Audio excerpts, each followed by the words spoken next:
Great. Good morning. Thank you so much for having me. I am delighted to welcome such a terrific group of panelists today in Mr. Freese, Mr. Cooper, and Dr. Schake. I'll ask them a handful of questions, and then to all of you in the audience, looking forward to your questions as well. So you will see this great little Q&A feature at the bottom of your screen. Please feel free to throw all sorts of punchy and pithy questions that actually end with a question mark, and I'll try to toss them out to our panelists in what little time we have given this extraordinary group. So let me start out with an easy question. I'd like our three panelists to grade the Transatlantic Defense Partnership pre-COVID. So draw the chalk line perhaps in December or so of 2019. What grade would you give this relationship then? And tell us a little bit about why you've decided that.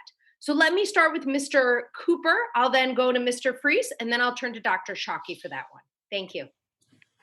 Thank you. Yeah, sure. So if we're looking pre-COVID, we're looking at a tremendous investment and a bedrock of a relationship. So we're looking at the 70 years plus of a transatlantic relationship that has actually focused on common defense, security cooperation.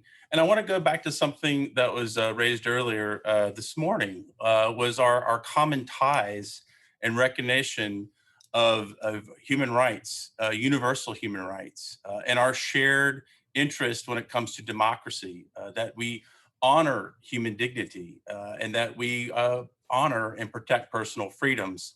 And knowing that and looking at that, I would say pre-COVID, what we've seen is areas that have been stress tested, that have been disrupted by adversaries. That hasn't changed. And we will talk more today in the discourse about how there are current challenges that have been layered on with new challenges.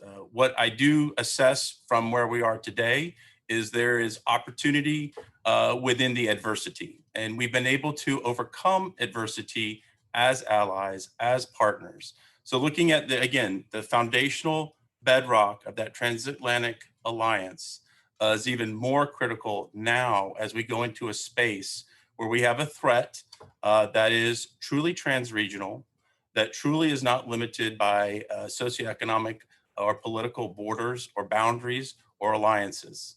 So where we need to find where we can adapt and overcome, we have the ability to do that. But it does not preclude us from maintaining the traditional focus on those challenges that brought us together 70 plus years ago. Thank you. Thanks, Mr. Cooper. So I don't want to put words in your mouth, but I think I'm hearing a pretty high grade from you, an A or an A minus, if you will. Not that I would do this other than a video format, but you're getting 2 thumbs up here. Fantastic. All right, that definitely counts like a pretty positive grade.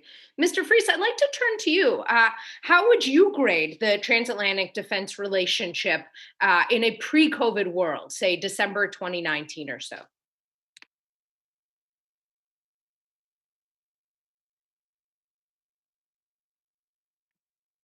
We appear to have some connectivity problems, perhaps, with Mr. Freese. I can't hear him. If anyone else can, please tell me.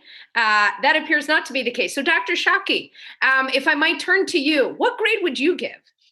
I would give it an 8 out of 10, Mara.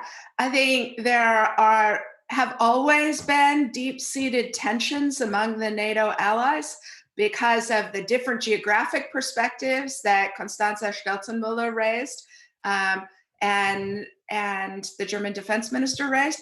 But there have also always been good reasons for the cooperation.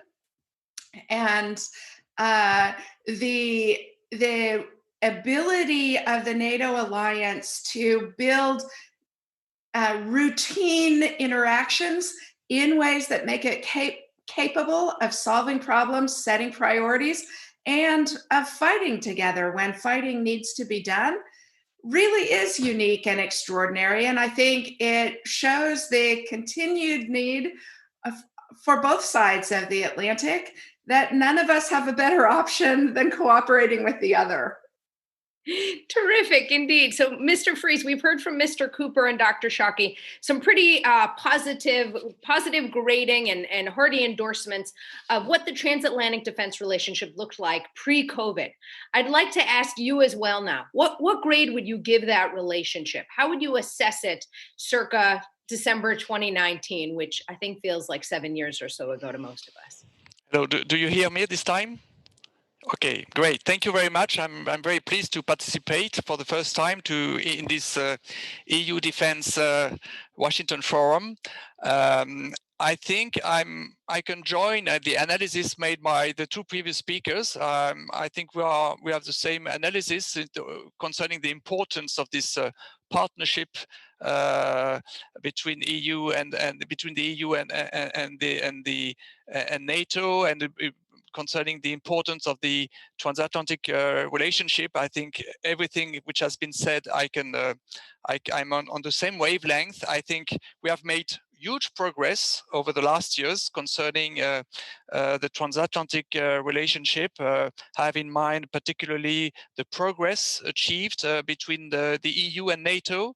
You know that two joint statements were adopted in 2016 and 2018, which are the framework of our cooperation, with 74 common actions.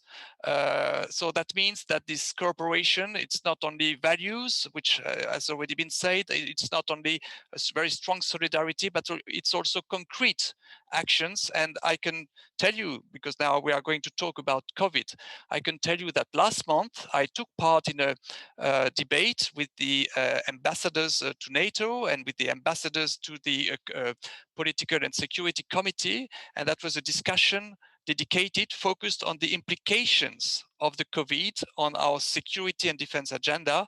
And I can also tell you that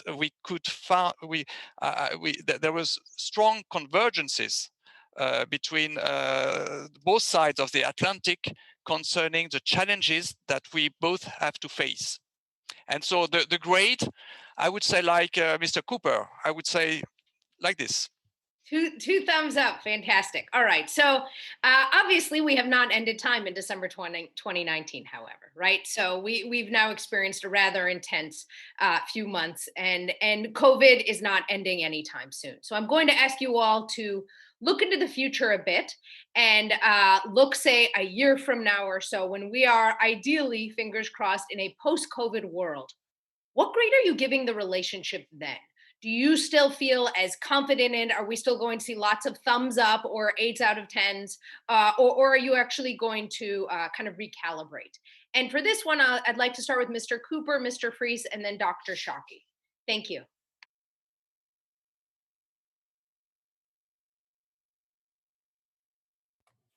Thank you. There you go. Yeah, so as I mentioned earlier, there's opportunity and adversity here. So there has been a very close look, not only on our common defense capabilities and requirements, but it's also been a reality check as to where there have been some gaps. There's been some talk already today about where there could be better integration of civilian infrastructure to support defense needs. That has been augmented, of course, through the COVID pandemic. And looking forward, this also has highlighted the need to diversify supply chains. It's also raised the issue of where we want to have closer interoperability among partners, not just NATO allied states, but also, of course, EU partners.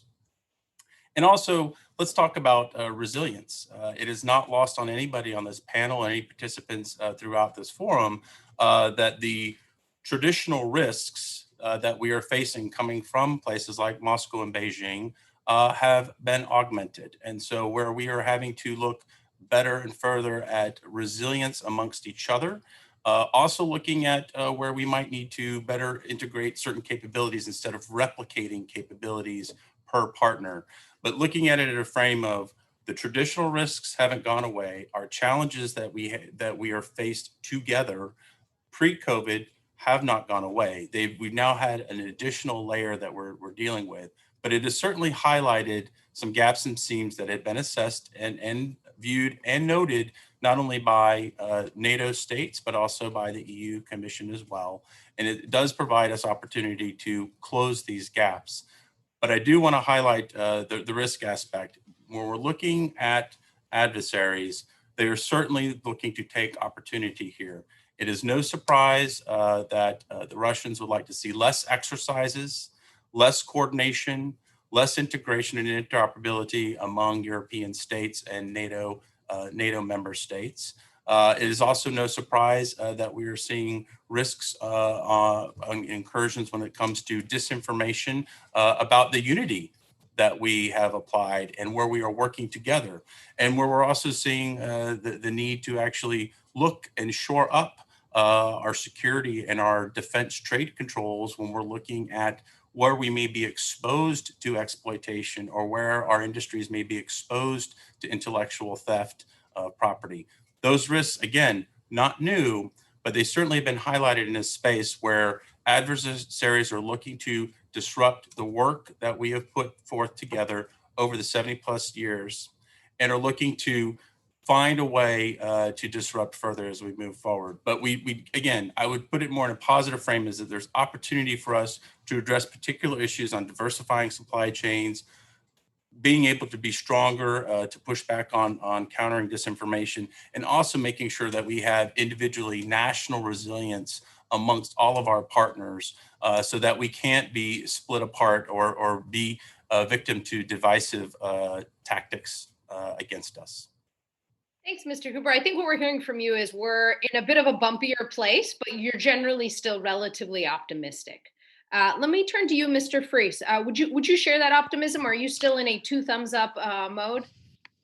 I can share many of the remarks made by Mr. Cooper. I think that this COVID crisis is a new type of crisis, because unlike previous great crises such as 9/11, for the first time we face an invisible enemy, and we have no vaccine, we have no treatment, and so of course it's very difficult to fight this pandemic. So it's a huge challenge, it's a huge strain on the US and on all Europe. And as you know, in Europe, we have to be prepared for a potential second wave. But at the same time, I would not say that COVID-19 is itself a game changer.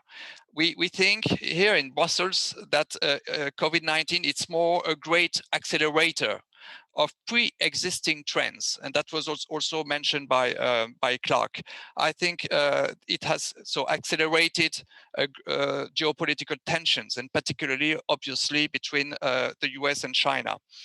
We have also seen the weakening of multilateralism with, for instance, the paralysis of the UN Security Council. The neighborhood of the EU is more and more unstable, and also we have seen deepening inequalities. So there are some changes, but there are also some negative dynamics which are now even worse. And against this backdrop, that's why it's so important to keep the dynamism of this transatlantic partnership, and COVID-19 has not changed at all the importance for the EU of this transatlantic partnership, and that's why because it's based on the same values, and we have seen a very good cooperation, particularly between the EU and NATO during this pandemic, with many concrete actions, and perhaps we could I will elaborate more in a few moments. Thank you. Thanks, Mr. Fries. So, Dr. Schake, we've heard a lot of optimism here from Mr. Cooper and Mr. Fries that a year from now or so, and hopefully we're in a post-COVID world, the relationship looks pretty darn good. Can you tell me, what grade are you giving it? Where would you agree or disagree perhaps with some of what we've heard? I actually disagree with my two colleagues on this one, because I think a couple of things have changed. The first is that our friends in the world, and maybe even our adversaries, are genuinely shocked by the shambolic policies that have aggravated the cost and the tragedy of the crisis in the United States. And they are also shocked by a global pandemic that the United States government has no international policy to manage. You know, the great historian Arnold Toynbee famously said that the United States is like a large friendly dog in a small room. It starts wagging its tail and it knocks all the furniture over. What is different this time is that the United States doesn't feel like a friendly dog to our European counterparts. We feel like a hostile one, right? One that is rejecting best practices adopted by friendly countries to manage the pandemic, that is seeking national control over resources rather than leading an international effort to make those resources available to everybody. And I think that will damage the relationship. I don't think it's unrecoverable. I don't think it's of historic proportions. But the way you started this conversation, Dr. Karlin, which is this similar in impact to September 11th? I think it is. It's going to be defining for all of us. It's going to deepen the need for cooperation between the United States, Canada, other free countries like Australia and Japan, and the European Union, because these are not principally defense matters we're dealing with. They are security matters. And all of our definition of security, as Mr. Cooper suggested, is going to expand to include elements like resilience and the capability of our hospitals to handle crises, and the willingness of governments to take coordinated national decisions to ensure that people can travel from one country to another, for example. And the United States is failing at being a good partner to our friends in that regard, and that's going to leave a mark. Thanks for that, Dr. Schake. I think what we're really hearing from you is that there's some baggage that we're all going to be accumulating at this moment in time. Mr. Freese or Mr. Cooper, do you want to respond to, I think, some very sobering comments that we've just heard from Dr. Schake? Yeah, so no one is not but clear-eyed about the challenges that we collectively face. And I want to go back to a little bit on the humanitarian and socioeconomic impacts that we're facing, which do touch upon national security imperatives. And looking at where the United States and EU states have actually worked together, not only on their allocation of $30 billion in funding to support COVID response. And again, this is in the non-defense realm. This is when we're talking about being able to get assistance in place very quickly. Just the other month, President Trump participated with the European Commissioner on a donor conference. This is where we collectively put together EU states and the United States almost about $9 billion toward vaccine research and other efforts toward COVID response. The U.S. contribution to that $9 billion that President Trump identified was about $1.3 billion in assistance. So there has been a coming together beyond the parameters and the frameworks that we have when we're talking about interoperability and security cooperation.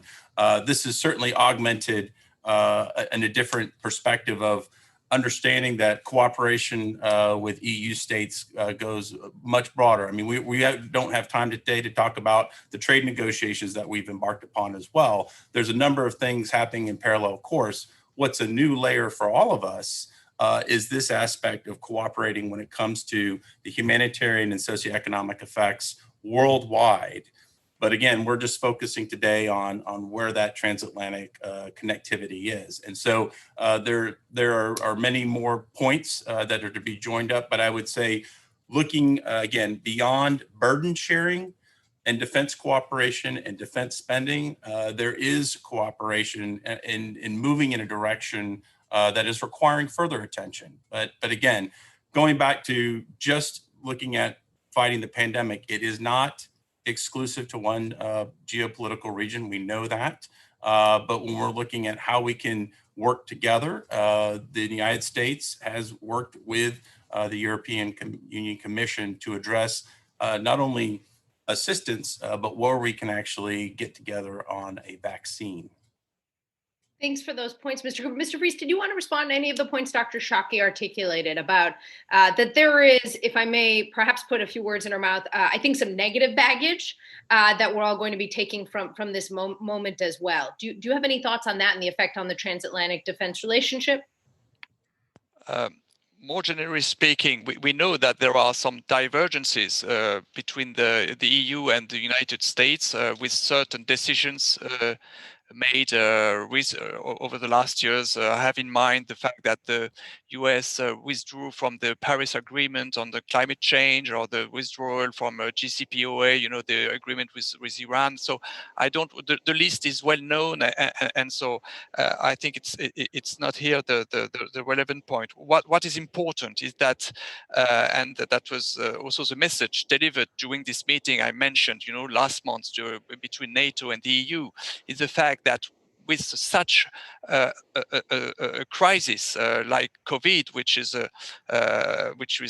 was a real stress test for all of us, for the cohesion of the EU, for the cohesion of America, and for the cohesion of the transatlantic partnership, we managed to get out of this crisis by increasing our cooperation. As far as Europe is concerned, I can tell you that the EU has demonstrated its responsibility and its solidarity on the world stage by with 36 billion euros for vulnerable countries. It's what we call the Team Europe package. So it's a huge amount of money in order to help, particularly African countries, to cope with the implications of the COVID-19. And on the security and defense issues. As you know, there was this meeting last month between the 27 foreign ministers of the EU and with Secretary Pompeo. And during this meeting, of course, we discussed the implication of the COVID. The High Representative Vice President of the Commission, Josep Borrell, proposed to his US counterpart to launch a specific dialogue between the EU and the US concerning China.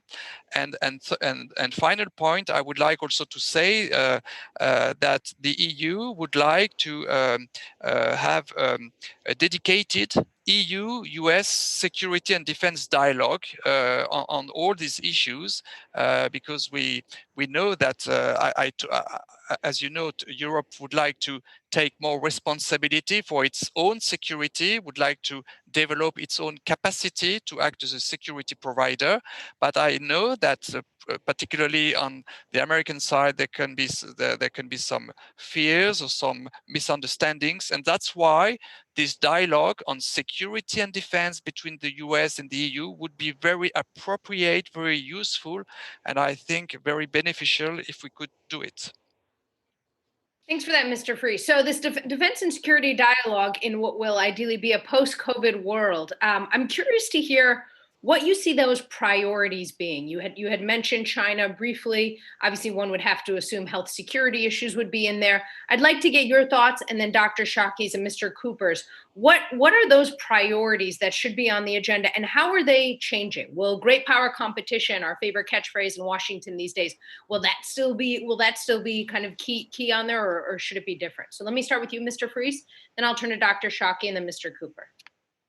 Yes, if I may, because now we are talking about what's next after COVID. I think this crisis has revealed for us the fact that we need more than ever to strengthen our strategic autonomy. And it was a subject already mentioned with the German defense minister. We want to strengthen our capacity to act as a security provider with partners each time it's possible, but also alone if it's necessary.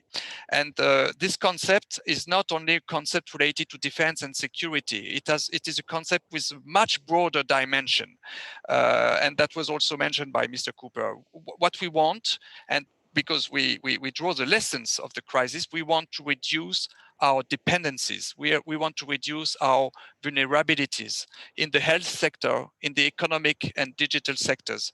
We would like to reorganize our supply chains. We would like to promote strategic stockpiles.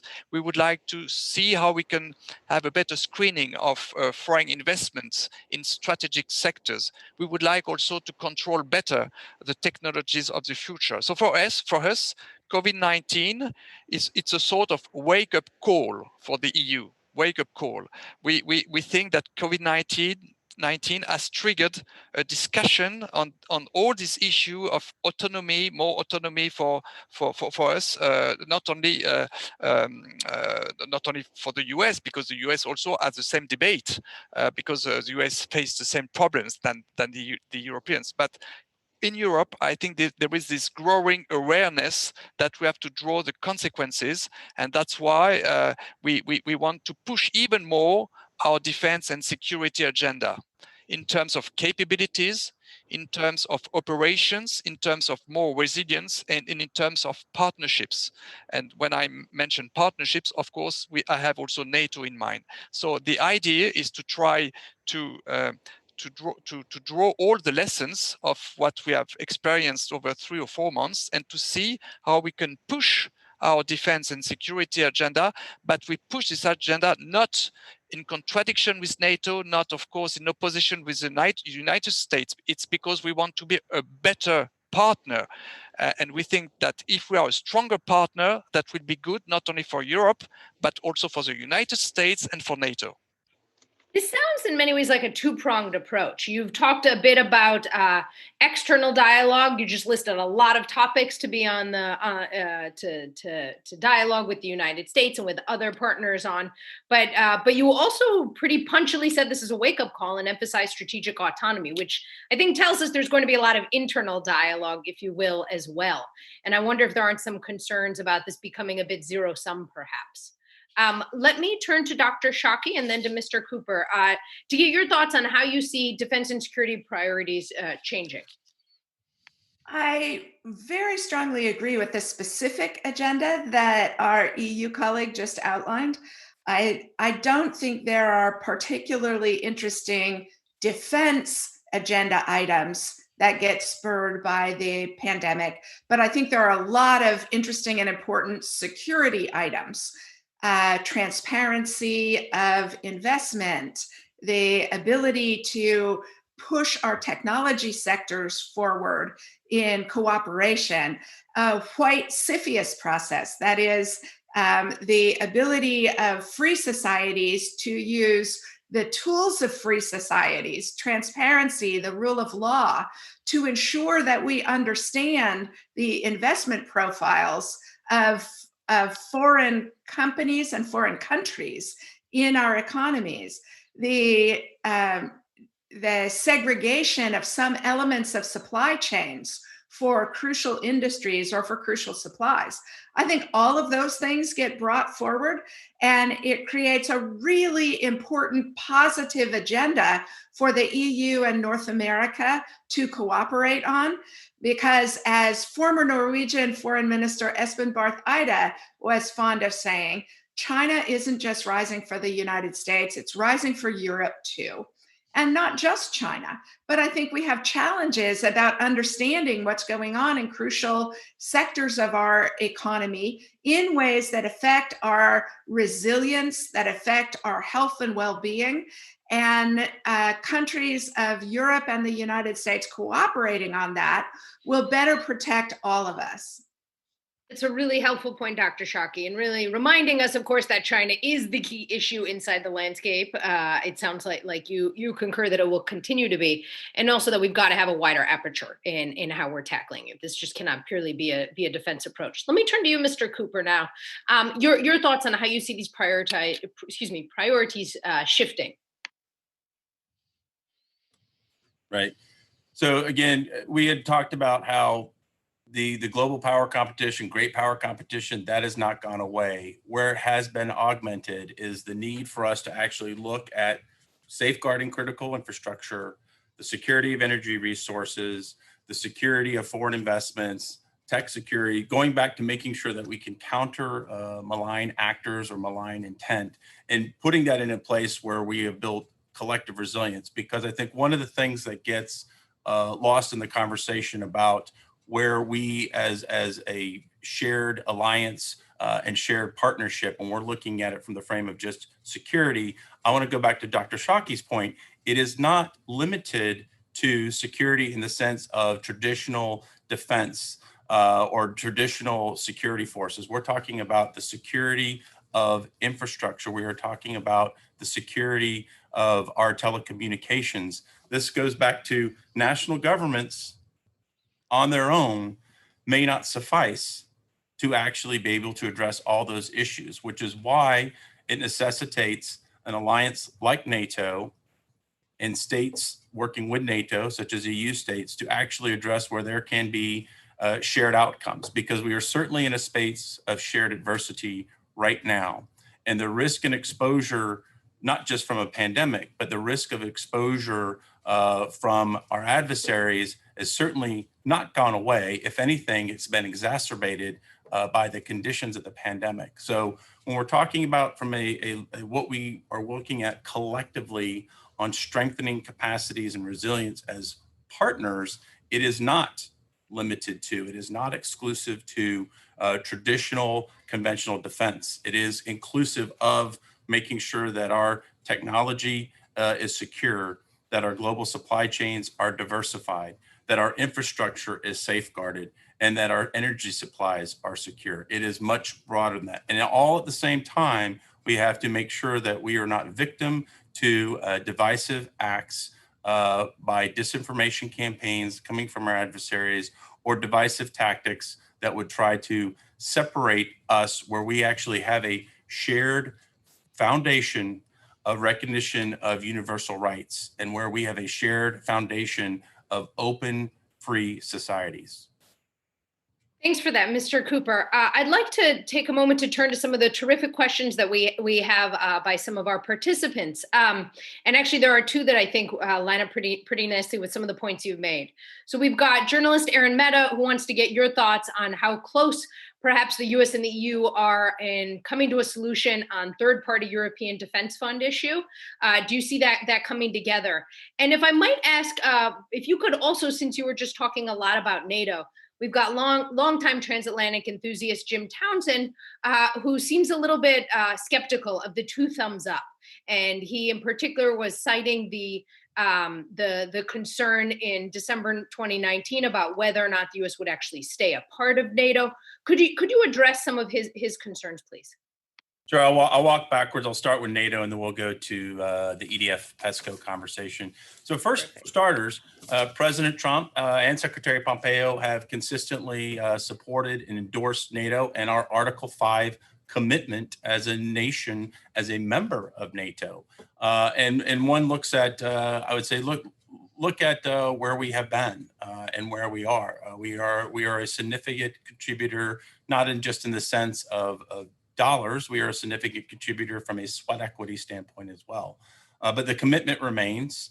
If anything, it has been one that has certainly been stress tested. I think one success that we can look at as far as collective members is where we have actually been very candid in the discourse about the necessity to bolster capacities and resilience, and to ensure that there is burden sharing. Again, not new. I mean, the Wales Agreement certainly goes back 6 years ago, but there has been a particular focus and effort to ensure that resiliency is inclusive of capabilities and defense burden sharing by partners. So again, looking at where we are and where we're going, the focus is affirmation of our Article 5 commitment, not only as a member state, but also as a founder. I mean, this is something, as I said earlier, when we started our conversation this morning, the alliance is part of the bedrock of our transatlantic relationship with each other. And then let me take a pause. And we'll go to EDF PESCO. So one of the things that was raised, and I think the defense minister earlier this morning talked about the German presidency, and I can even go back to when Finland had presidency. There were a number of concerns that we had raised, the United States had raised regarding the third-party language and the challenges of it being restrictive. The concern there, and it was partly articulated this morning, was the risk of prohibition of participation on projects by long-standing transatlantic partners, such as Norway, such as Canada, and of course, the United States. And so what nobody wants to see here is a inadvertent preclusion of defense industries We have many defense industries that may be headquartered at different locations within the Transatlantic Alliance, but certainly have components or elements that may reside elsewhere in the alliance. And the last thing we want to do is have a space where we're precluding a defense partner from participating.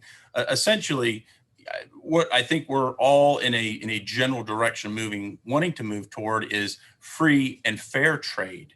The challenge with the restrictive third-party participation language is it is risking preclusion.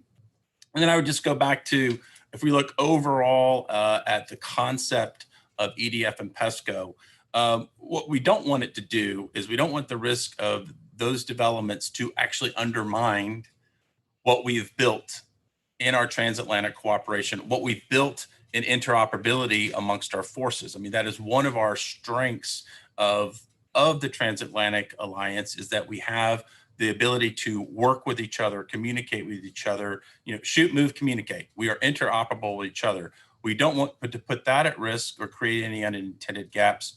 So we certainly also don't want to duplicate efforts either. I go back to a point that's been raised several times, myself, Mr. Freeze, and I think it was raised earlier this morning, was where we want to make sure that on interoperability, there's not a duplication by nations or by states as to what they're bringing to bear in the defense relationship. And then also, we don't want to divert either. Look, even in best of times, all governments have to be of account of their defense spending. It has certainly been augmented now where governments are having to relook at their defense budgets, which will be a discussion later today. But we don't want to be in a situation where the creation of EDF diverts the trajectory or attention when it comes to interoperability amongst allied states. So again, it's I would say it's two things from the United States perspective is not wanting to duplicate or divert what's been focused on and built by the alliance. And then when we're looking at it from a private sector standpoint, as well as a defense and security standpoint, is we do not want to unintendedly have defense partners prohibited from participation and then inadvertently cause a disruption in a production and delivery on very significant systems that contribute to our interoperability and our shared security. Thanks for that, Mr. Cooper. So in about our last 30 seconds, I want to turn to Dr. Schake to offer us her sort of final sober assessment. We're thinking about transatlantic defense policy after COVID, Dr. Schake. And if there's one last thing you want to make sure everyone here is really hearing, we've heard from Mr. Freese about this wake-up call, which I think really made sure everyone was awake, quite literally, during this discussion. What do you want us to make sure to walk away with, Dr. Schake? That the United States is bad at a lot of things and has for a long time been bad at a lot of things. But one of the things we're really good at is the vibrancy and diversity of voices and policy actors. So even as the United States, even as the Trump administration announces America's withdrawal from the World Health Organization, the Gates Foundation is moving forward to replicate what the United States would have donated. So I would just remind our European friends and allies that the United States is a big, sloppy, but largely positive force, and that the administration isn't the only voice or the only actor that Europeans can engage with or that protects and advances American interests. Thank you, Dr. Schake. Thank you, Mr. Cooper. Thank you, Mr. Freese, for this terrific dialogue. Let me hand it over back to Mr. Tom Wright. Thank you.